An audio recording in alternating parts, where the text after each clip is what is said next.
Jisu Kristo ka mempa arwaya kapio japa sero pini mempe kai pa asansa nem palu komo ngunu mjala selo aloni timi bidu sero ngunu Proverbs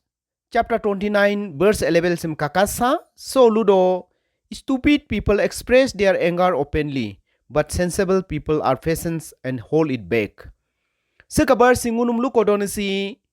miu puchal atau kahade mi mulaja ka agio kakinduke miu pubi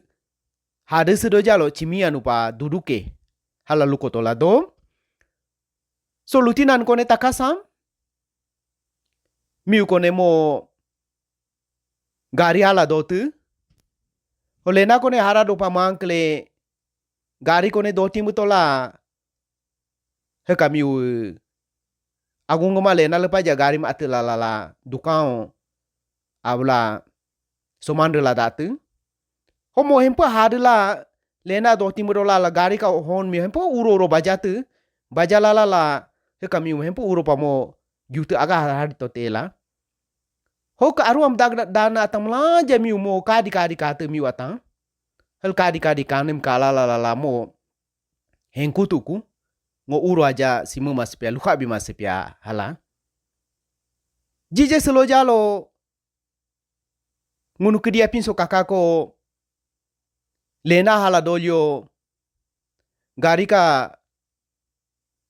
tarpi ke hempo haila dolyo tachene hon baja sama ko jaga malao hon mi pompo na baja nyadu ichu cekalya tai hala hemapa homiu atamate lena bo pamula do jalo sui da garim hadu ichu je a chimi anu padola kalya bi chila hemapa ho ama hadu mulami mi lude ludadu hemi seka berso kakako miu puchaka la ludune la ludo miu pubi chimi anu paka dudune la ludo hopa ngunu Christian ada seka bers ka ton se kemene mempe aita keno ngunu no inchi injalo ne muchi mujalo ichu che chimi anu ma atu keno chimi anu ma atu la ngunu empe hadu sedo jalo a urao hemi gekindo nempa lalu koda Galatians chapter 5 verse 22 te kakako